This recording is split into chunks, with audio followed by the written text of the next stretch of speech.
whether you stayed on the PGA Tour or you left, we have all benefited from this. And I've been on the record saying this a lot. Like, we're playing for $20 million prize fund this week. Like, that would have never happened if LIV hadn't come around. So I think everyone's just got to get over it. And we all have to say, okay, this is the starting point, and we move forward. We don't look behind us. We don't look to the past. We just, whatever's happened has happened, and it's been unfortunate. But reunification, how we all come back together and move forward, that's the best thing for everyone. So, like, if people are butthurt or have their feelings hurt because guys went and whatever, like, who cares? Like, let's move forward together, and let's just try to get this thing going again and do what's best for the game. Do you think that part is complicated? From my viewpoint, no. I don't think it's complicated at all. So how does it work from your point of view? How do you envision, if this deal goes through, the game coming back together? So I think, look, you have to go. There are guys that were on the PGA Tour that went to play on LIV, and if they still have status, sure, come back and play. Like, for us that all got equity in this tour, having Bryson DeChambeau come back and play on this tour is good. Should he have equity? Do I? No cheating.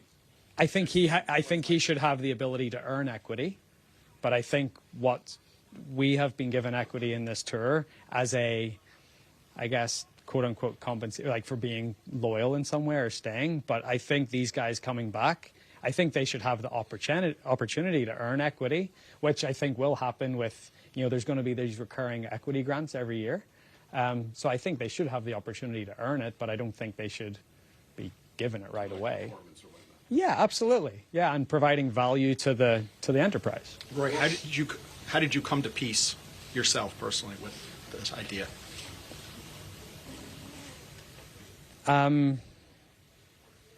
Because I look at what I made in 2019 before LIV came around, and I look at what I've made after LIV come around, and it's very different. Like, I don't know what to say. I earn more money now than I did in 2019, and if LIV hadn't come around, I don't know if I would have been able to say that. But you didn't feel that way initially. No, I didn't feel that way initially because of the fracture that it, it wasn't good for the game. It wasn't good for the overall game. It wasn't good for either tour, I didn't think. I think we're both sort of like this has been great for the major championships. We all get together at the major championships, and like that's been a really good thing. But for both tours, it's unsustainable. It's unsustainable. And I think that's where, I was opposed to a lot of it. I was opposed to 54 holes. I was opposed to, the team concept in some way. But, when you sort of remove yourself from it a little bit and you look at the overall picture, like, we've all done better because of this. The players on the PGA Tour had more leverage than they ever had to go to the tour and say, we want this, we want that, we want whatever. But at the same time, I regret some of those decisions too, because it put the tour in a place where they were stretched financially and they sort of had to, look at taking money from elsewhere to try to compete. So, but like, it's all easy in hindsight. It's all very easy in hindsight to say these things. But I think we are closer to getting a resolution, and hopefully we can all just move forward. Rory also talked about the president lending his voice to the PGA Tour Public Investment Fund negotiations. So the president, he can do a lot of things. He can also, he has direct access to Yasser's boss. Not many people have that. Not many people can, say, I want you to get this deal done, and by the way, I'm speaking to your boss later. I'm going to tell him the same thing. So there's a few things that he can do. And he can be influential. He loves the game of golf. He has, I saw it when I was playing with Sheikh Hamdan of Abu Dhabi the day that he got elected in November, and the respect he has in the Middle East is, I don't think people appreciate how much respect that he has there. So I think whenever he says something or he you know, they listen. And I think that's a big thing. Have you chatted with him at all in recent months? Who's that? The president? Yeah, I played golf with him a few weeks ago. Yeah, and it was great. Yeah, it was really good. It was really good. I thought we had a good discussion. I learned that he's not a fan of the LIV format, which was, I was like, but you've hosted their events. He's like, yeah, but it doesn't mean that I like it. But so I think he's on the tour side. Did that round take place before or after the inauguration? That took place before. Took place on early in January.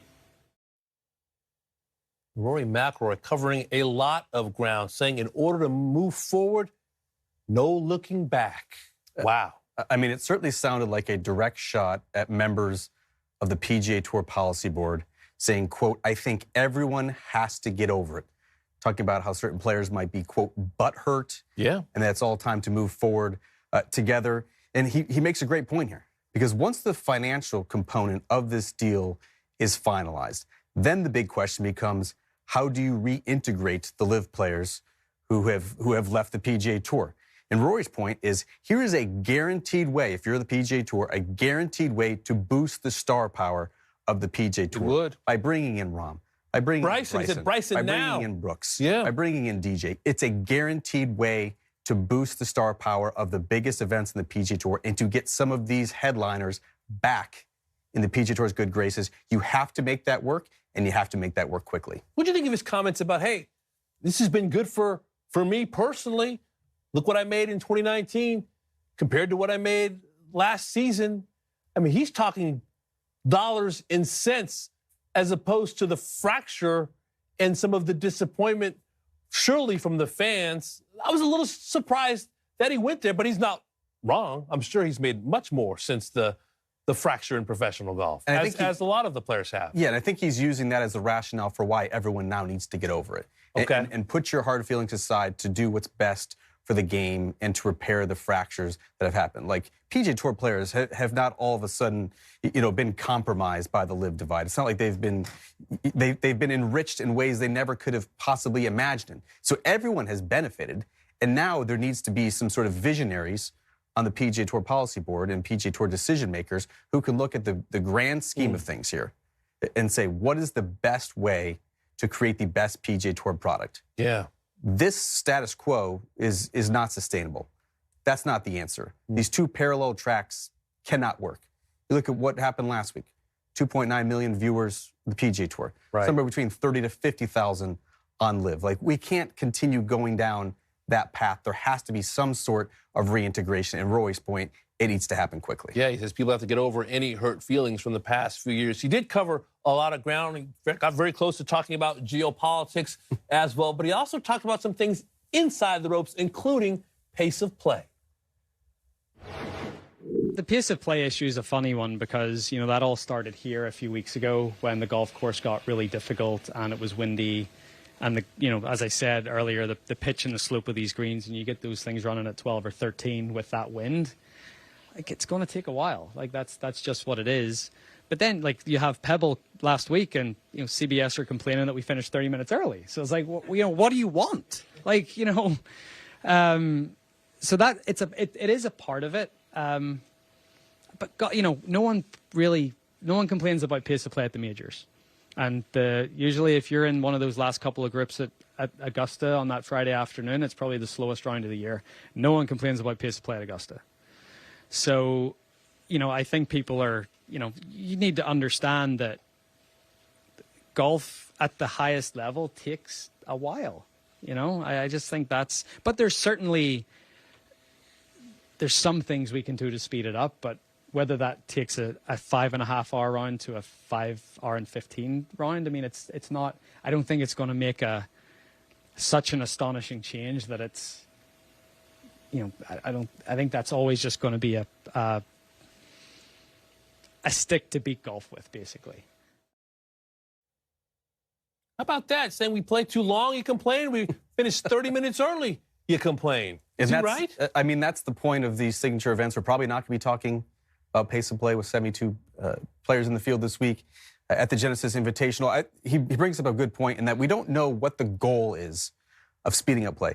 Is it simply for optics? To say we don't want to have 5.5-hour rounds on the PGA Tour? Is it to hit the broadcast window in the 6 p.m. Eastern time finish a little bit more often? Could the broadcast be tweaked so you're showing more golf shots so it doesn't give the appearance to viewers that these guys are slow? Yeah, shot clocks, banning aim point. Like, these are all things that can be done potentially, but what's the goal?